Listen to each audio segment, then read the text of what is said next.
Maraming nagagalit doon sa sinabi kong, huwag mong hahabulin ang asawa mo.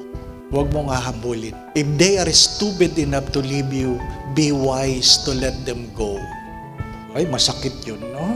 If they are stupid to leave you, be wise enough to let them go. My dear friends, my brothers and sisters, we need to grow. And the only way to grow is to accept.